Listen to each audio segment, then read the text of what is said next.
پھر کہا کہ وَإِنَّ مِنَ الْمَاءِ يَهْبِطُ مِنْ خَشْيَةِ اللَّهِ، کچھ پتھر تو ایسے ہوتے ہیں جو اللہ کے ڈر سے لڑھک جاتے ہیں، لیکن ہمارا دل قرآن کی بات حدیث کی بات کی جائے تو ہمارا دل ایسا سخت ہے کہ آنکھ سے آنسو تک نہیں نکلتے، اس وجہ سے ہمارا دل پتھر سے سخت ہو گیا ہے۔ اللہ اس کے رسول کی بات کرے ہمارا دل توبہ کی طرف آتا نہیں، اس وجہ سے ہمارے دل پتھر سے سخت ہو گئے۔ پتھر تو وہ اللہ کے ڈر سے لڑھک جاتے ہیں، لیکن ہمارا دل، کتنی حدیثیں ہم نے سنا اپنی زندگی میں، بتائیں تو ذرا، سال بھر کا حساب دیں، سال بھر کا 1000 حدیثوں سے اوپر آپ نے سنا، پورا قرآن حافظ جی کے پیچھے سنتے ہیں آپ، تقریروں میں خطبوں میں آیتیں سنتے ہیں، کتنوں پر عمل ہوا ذرا بتائیں تو صحیح؟ کتنی حدیثوں پر ہم عمل کرتے ہیں؟ قرآن کی کتنی آیت کا ہم نے انکار کیا کہ نہیں کیا؟ کیا نا۔ قرآن آیا، قرآن کہا ایسے نہیں ایسے، ہم نے کہا ایسے نہیں ایسے، میری مرضی، ہم نے چلایا نا اپنی مرضی۔ کیوں چلایا؟ کیونکہ ہمارے دل پتھر سے زیادہ سخت ہو گئے، اور جو دل پتھر سے زیادہ سخت ہوگا اس کو بربادی، ہلاکت، اللہ کا غضب، اللہ کا عذاب ایسے لوگوں پر آتا ہے، ایسے معاشرے پر، ایسے قوم پر، ایسے شہر پر اللہ کا عذاب آتا ہے۔ دن بدن ہم دیکھ رہے ہیں نشانیاں، دن بدن اللہ کی قدرت کی نشانیاں دیکھ رہے ہیں، لیکن مسلمان یہی کہتا ہے نبی کی امتی ہیں، دامن پکڑ کر مچل جائیں گے۔ مچلو گے تب جب تم عمل کرو گے، مچلو گے تب جب ہر معاملے میں قرآن حدیث کو سامنے رکھ کر اس پر عمل کرنے کا عزم کرو گے، تب جا کر کے تمہارا معاملہ پار ہوگا، تب جا کے تم کامیاب و کامران ہوگے۔ ایسے نہیں کہ نبی کا دامن پکڑ لیا، امتی ہیں تو مچل جائیں گے۔ مچلنا ہوتا تو اللہ کے رسول کی زبان سے یہ بات نہ نکلتی، اے فاطمہ میری بیٹی، جنت تجھے ملے گی تو تیرے اعمال سے ملے گی، یہ نہ سوچنا تیرا بابا نبی ہے جنت مل جائے گا۔ اے میری پھوپھی، آپ کو جنت ملے گا آپ کے اعمال سے۔ آپ کا بھتیجا نبی، یہ نہ سوچنا جنت مل جائے گی۔ نبی اپنی بیٹی کو، اپنی پھوپھی کو نصیحت کر رہے ہیں، وہ صرف نصیحت ان کی بیٹی اور پھوپھی کو نہیں تھا، یہ نصیحت پوری امت کو تھا، یہ نصیحت پورے افراد کو تھا، یہ نصیحت ہر چھوٹے، ہر بڑے، ہر بوڑھے، ہر غریب، ہم امیر، ہر طبقے کے لوگوں کو تھا کہ تم جنت تمہارے اعمال سے ملے گا، جنت تمہارے کردار سے ملے گا۔ دو چیزیں چھوڑ کر جا رہا ہوں، رب کا قرآن ہے اور مدینے والے کا فرمان ہے، دو چیزوں کو پکڑو گے جنت تمہارا مقدر بنے گی، چھوڑو گے دنیا میں بھی لات کھاؤ گے، اور قیامت کے دن جو اللہ نے عذاب رکھا ہے اس کا تو مزہ نہیں چکھنا اگر تم چھوڑے تو۔ دل سخت ہو جا رہے ہیں، اس کا علاج کیا ہے؟ بہت تیزی سے وقت نکل رہا ہے، اس کا علاج کی طرف آتے ہیں۔ اچھا ایک اور سبب بیان کر دوں، ایک اور سبب، آخری سبب، اللہ سے کیے ہوئے وعدے تو کرنا لیکن وعدے کو بھلا دینا۔ وعدے ہم خوب کرتے ہیں، اللہ جب غریبی آتی ہے، جب کاروبار پر جب مار پڑتی ہے، کاروبار نیچے جاتا ہے، ہم خوب وعدے کرتے ہیں، اللہ ہم کو کاروبار میں برکت دے دے، ہم یہ کام کریں گے، ہم وہ کام کریں گے، ہم فلاں کام کریں گے، ہم خوب نیکیاں کریں گے، اللہ معاملات سدھار دے۔ عورتیں اور بہنیں بھی دعائیں کرتی ہیں، لمبی لمبی دعائیں، اور جب وہ چیز اللہ عطا کر دیتا ہے، اللہ دے دیتا ہے، تو اپنے وعدے سے پھر جاتے ہیں۔ اللہ کے دین پر چلنے کا جو وعدہ تھا وہ پھر جاتے ہیں۔ کاروبار کو اونچا لے جانے کا جو وعدہ تھا کہ اللہ تو اونچا لے جائے، خوب ہم کو سکسسفل کر دے، سیڑھی پر بیٹھا دے سکسسفل کے، ہم یہ کام کریں گے۔ جب اللہ کامیاب کر دیا اپنے وعدے سے پھر گیا، اللہ نے کہا فَبِمَا نَقْضِهِمْ مِيثَاقَهُمْ لَعَنَّاهُمْ وَجَعَلْنَا قُلُوبَهُمْ قَاسِيَةً يُحَرِّفُونَ الْكَلِمَ عَن مَّوَاضِعِهِ وَنَسُوا حَظًّا مِّمَّا ذُكِّرُوا بِهِ۔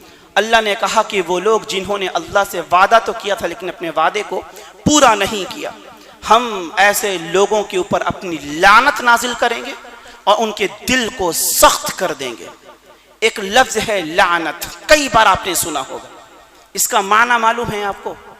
لعنت اگر کوئی، یہ حدیثوں میں اللہ کے رسول کے تعلق سے کئی بار آیا، اللہ کے رسول نے فلاں پر لعنت کی، فلاں انسان پر لعنت ہو، فلاں عورت اور مرد پر لعنت ہو۔ لعنت کیا ہے جانتے ہیں؟ علماء کہتے ہیں کہ لعنت کا مطلب ہے کہ اللہ آپ کو اپنی رحمت سے دور کرے، اللہ کی رحمت آپ کو نصیب نہ ہو، یہ ہے لعنت کا مطلب۔ اور اللہ کی رحمت کیا ہے؟ امام بخاری اپنی بخاری کے اندر ذکر کرتے ہیں، حدیث پڑھنے کا وقت نہیں ہے، وقت ہو رہا ہے۔ امام بخاری اپنی حدیث کے اندر ذکر کرتے ہیں کہ رحمت یہ ہے کہ کوئی بھی انسان جنت میں بغیر اللہ کی رحمت کے داخل نہیں ہو سکتا۔ تو اگر لعنت کسی پر اللہ نے کر دیا، اللہ کے رسول نے کر دیا کہ فلاں مرد پر فلاں عورت پر اللہ کی لعنت ہو، اس کا مطلب وہ اللہ کی رحمت سے دور ہو، اور اللہ کی رحمت سے دوری مطلب جنت سے دوری۔ یہ اتنا مفہوم ہے لعنت کا۔ تو اللہ کہہ رہا ہے کہ وہ لوگ جو اللہ سے وعدے تو کیے تھے لیکن اپنے وعدے کو انہوں نے پورا نہیں کیا، ہم ان کے اوپر لعنت بھی نازل کریں گے، وَقَسَتْ قُلُوبُهُمْ، اور ان کے دل کو ہم سخت بھی کر دیں گے۔ کیوں سخت کر دیں گے؟ انہوں نے دو کام کیے۔ کیا کیا؟ يُحَرِّفُونَ الْكَلِمَ عَن مَّوَاضِعِهِ وَنَسُوا حَظًّا مِّمَّا ذُكِّرُوا بِهِ۔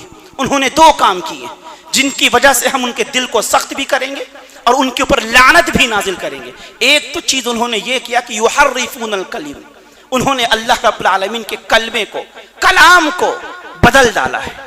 اور دوسری چیز کیا ہے؟ وَنَسُوا حَظًّا مِّمَّا ذُكِّرُوا بِهِ۔ تمام لوگ آ گئے اس کے اندر، ہم تمام لوگ اس کے اندر آ گئے، کیا مرد، کیا عورت، کیا بچی، کیا بچہ، کیا جوان، کیا بوڑھا، کیا امیر، کیا غریب، کیا شیخ، کیا پٹھان، سب اس کے اندر شامل۔ وَنَسُوا حَظًّا مِّمَّا ذُكِّرُوا بِهِ۔ دلوں کی سختی کی سب سے بڑی وجہ کہ انہوں نے اللہ رب العالمین کے ذکر کو، نصیحت کے ایک بڑے حصے کو انہوں نے بھلا دیا۔ رسول کی بات کی گئی، قرآن کی بات کی گئی، شریعت کی بات کی گئی، اطاعت کی بات کی گئی، سنے تو ضرور لیکن بھلا دیا انہوں نے۔ کرنا کیا چاہیے نہیں معلوم، جب تک مجلس میں ہے اللہ اللہ، محمد محمد، مجلس سے نکلے اپنی ہی دنیا دنیا دنیا۔ اللہ نے کہا کہ وَنَسُوا حَظًّا مِّمَّا ذُكِّرُوا بِهِ۔ جو لوگ اللہ کے کلام کو بدل ڈالتے ہیں اور نصیحت کے ایک حصے کو، ایک پارٹ کو وہ بھلا ڈالتے ہیں، ہم ایسے لوگوں کے دلوں کو سخت کر دیتے ہیں۔ تو جو بھی بات سنیے اللہ سے عمل کی توفیق مانگیے، اور اللہ سے دعا بھی اللہ ہم کو اور آپ کو عمل کرنے کی توفیق عطا فرمائے۔ اس کا علاج کیا ہے؟ بس زبانی اس کا علاج بیان کرتا ہوں۔ نمبر ایک ہے فکر آخرت۔ میرے دوستو یاد رکھیے، جو انسان اپنے آخرت کی فکر کرے گا دنیا اس کے آگے کچھ بھی نہیں، کچھ بھی نہیں۔ کچھ بھی کریے یاد رکھیے ایک دن ہوگا ہم کو اللہ کے سامنے کھڑا ہونا، ایک دن ہوگا ہم کو ایک ایک چیز کا حساب دینا۔ غلط کیے ہو غلط کا حساب، صحیح کیے ہو صحیح کا حساب، گالی دیے ہو گالی کا حساب، برا کیے ہو برے کا حساب، حلال کھائے ہو اس کا بھی حساب، حرام کھائے ہو اس کا بھی حساب۔ فکر آخرت، کوئی آپ کا ساتھ نہیں دینے والا، آپ کا دادا، آپ کے باپ، آپ کے بھائی، آپ کی امی، آپ کے والد، آپ کے موسا، کوئی ساتھ نہیں دے گا، سب کو اپنی پڑی ہوگی۔ آپ ہوں گے، آپ کا اعمال ہوگا، آپ کا کردار ہوگا، اور آپ کا رب آپ کے سامنے کھڑا ہوگا۔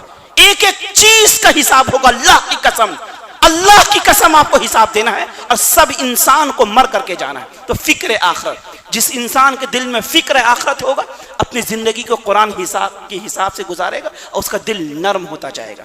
دوسری چیز ہے کثرت ذکر، چلتے پھرتے اٹھتے بیٹھتے اللہ کا ذکر کرتے رہے، اللہ کی حمد بیان کرتے رہے، سبحان اللہ و بحمدہ سبحان اللہ العظیم۔ یہی نہیں یاد تو اللہ اکبر اللہ اکبر، سبحان اللہ، اٹھتے بیٹھتے، چاہے وہ میری ماں ہے، بہن ہو، بھائی ہو، بیٹے ہو، جو بھی ہو، ہر انسان اٹھتے بیٹھتے۔ گانا نہیں۔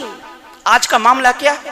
گاڑی چلا رہے ہیں کان کے اندر میوزک چل رہا ہے، کھانا بنا رہے ہیں میوزک چل رہا ہے، ایکسرسائز کر رہے ہیں نہیں، میوزک سے نہیں، ذکر الہی، اللہ کے ذکر سے اپنے دلوں کو نرم کرنے کی کوشش کرے۔ اس کے بعد نصیحت کی مجلس میں، جہاں جلسے ہو جلوس ہو، وہاں جا کر بیٹھا کرے، نصیحت سنا کر۔ یہ نہ سوچئے ارے کون ہے، کیسے تقریر ہوگی، ارے کیا جائیں گے، چلو یوٹیوب پر سن لیں گے۔ نہیں، اس مجلس میں بیٹھنے سے جو نصیحت، جتنا دل نرم ہوگا، موبائل پر سن کر آپ کا دل اتنا نرم نہیں ہو سکتا۔ تو مجلس میں بیٹھیے، نصیحت کے تقریروں کے جلسوں میں جائیے، اس سے آپ کا بھی دل نرم ہوگا۔ اسی طریقے سے دعا کا سہارا لیجیے، یا مقلب القلوب ثبت قلبی علی دینک، دعا کا سہارا لیجیے، اپنے ہاتھ کو اٹھائیے اور کہیے کہ اللہ ہمارے دل کو سخت نرم کر دے۔ اسلاف کہا کرتے ہیں کہ قرآن پڑھا کرو تو رویا کرو، اگر رونا بھی نہ آئے تو رونے کی کیفیت پیدا کرو، رونے کی کیفیت پیدا کرو۔ اگر رونا بھی نہ آئے اور رونے کی کیفیت بھی نہ پیدا کر سکو تو اللہ کے آگے ہاتھ اٹھا کر نیا دل مانگو، کیونکہ تمہارے پاس دل نہیں ہے، دل سخت ہو گئے ہیں۔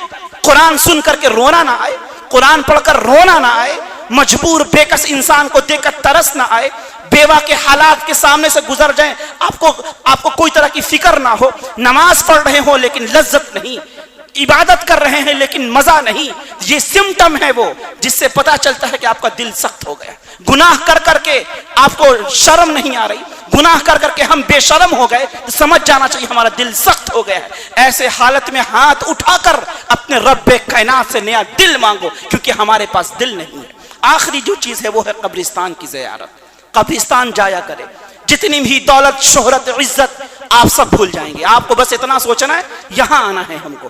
جتنی بھی کہیں دیکھا ہے آپ نے، کوئی مرا ہو تو اس کی قبر میں اے سی بھی گئی ہو، کوئی مرا ہو اس کی قبر میں BMW گئی ہو، کوئی مرا ہو اس کی قبر میں شہرت گئی ہو، کوئی مرا ہو اس کی قبر میں تجوری گئی ہو، کوئی مرا ہو اس کی قبر کے اندر اس کے بیٹے، اس کی بیویاں گئی ہو، میرا باپ ہے، میرا شوہر ہے۔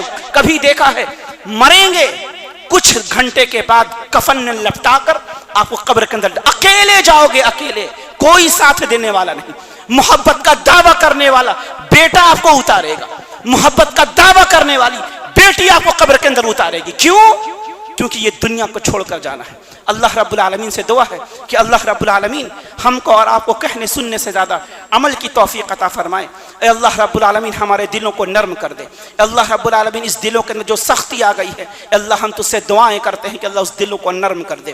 اے اللہ جو بھی ہم بات سن رہے ہیں، اے اللہ سننے سے زیادہ، بولنے سے زیادہ عمل کی توفیق عطا فرمائے۔ اے اللہ جب آخری وقت ہو تو مجھ سے راضی رہ، میں تجھ سے راضی رہوں۔ اے اللہ یہاں سننے والے تمام لوگوں کو جنت الفردوس، جب اس دنیا سے ہم جب جائیں تو راضی رہ، اور راضی ہونے کے بعد اللہ تو ہم تمام لوگوں کو جنت الفردوس میں جگہ عطا فرما۔ آمین۔ وآخر دعوانا ان الحمد للہ رب العالمین۔